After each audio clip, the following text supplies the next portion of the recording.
मित्रों, स्वागत है हमारे YouTube चैनल पर।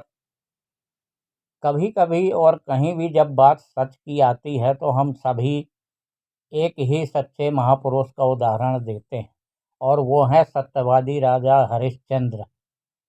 राजा हरिश्चंद्र के कुछ काम की वजह से आज भी लोग उनका ही उदाहरण देते हैं। हिंदुस्तान की पवित्र भूमि पर कई महापुरुषों ने जन्म लिया है, जिन्होंने अपने प्रखर व्यक्तित्व से पूरे दुनिया को जीवन जीने का एक नया आयाम सिखाया है। भारतीय इतिहास में एक ऐसे ही महान राजा हरिश्चंद्र, जिन्होंने पूरे मानव संप्रदाय को सत्य के पथ पर चलने के लिए उत्साहित किया था। महाराजा हरिश्चंद्र अपने सत्यवादी विचारधारा के लिए जाने जाते हैं, जो अपने पूरे जीवन में कभी भी सत्य के पथ से नहीं डगमगाए। इतिहास में राजा महाराजा तो बहुत हुए, लेकिन महाराजा हरिश्चंद्र के जैसे आज तक कोई नहीं हुआ। आज भी जब कभी सत्य का उदाहरण देना होता है तो लोग हमेशा हरिश्चंद्र की बात करते हैं। महाराजा हरिश्चंद्र रघुवंशी थे। रघुवंशी सूर्यवंशी के नाम से भी जाना जाता है। राजा हरिश्चंद्र ने अपने पूरे जीवन काल में बहुत कष्ट सहे, लेकिन फिर भी उन्होंने कभी भी सत्य के पथ को नहीं त्यागा।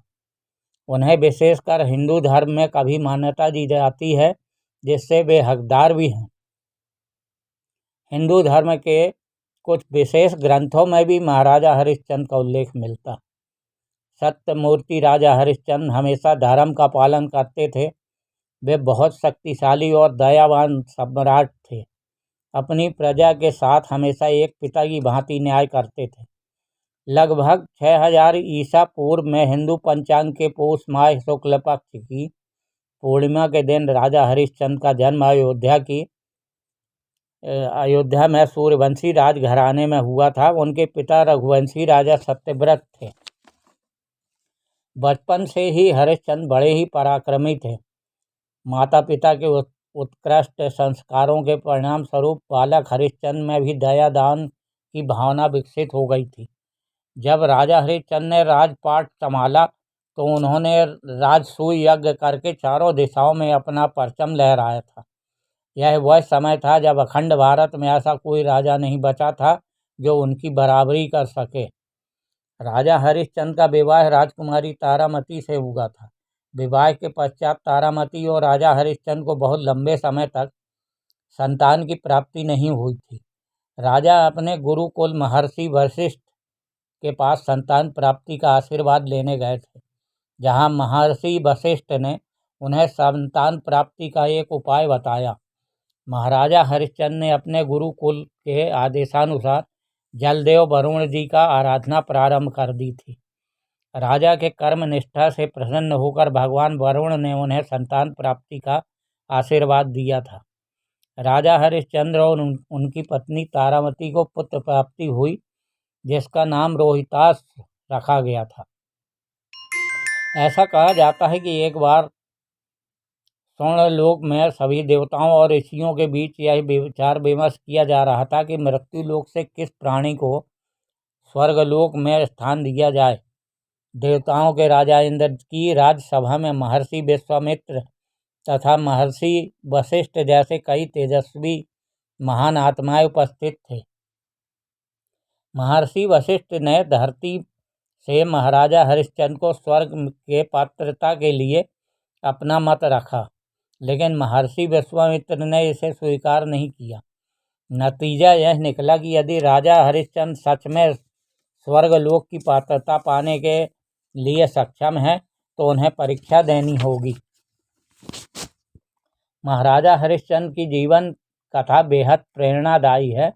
महाराजा हरिश्चंद्र और महर्षि विश्वामित्र जी की यह कहानी जो पूरे विश्व में विख्यात है, उसे सभी को एक बार जरूर सुनना चाहिए, क्योंकि इसमें हमें न केवल जीवन का असली अर्थ मालूम पड़ता है, बल्कि मानव धर्म के बारे में भी ज्ञात होता है।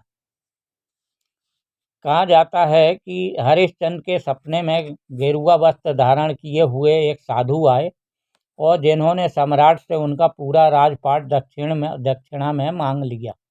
राजा इतने दयालु थे कि वह कभी भी अपने शरण में आए हुए किसी भी साधु को खाली हाथ नहीं लौटने देते थे।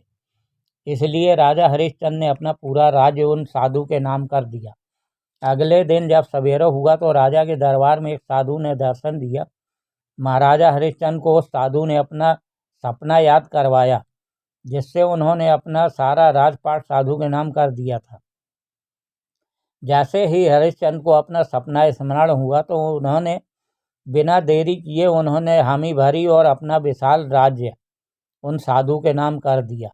दरअसल साधु के वेश में वह महात्मा कोई नहीं बल्कि महर्षि विश्वामित्र थे, जो राजा हरिश्चंद्र की परीक्षा लेने आए थे। इसके आगे साधु ने राजा से दक्षिणा की मांग की।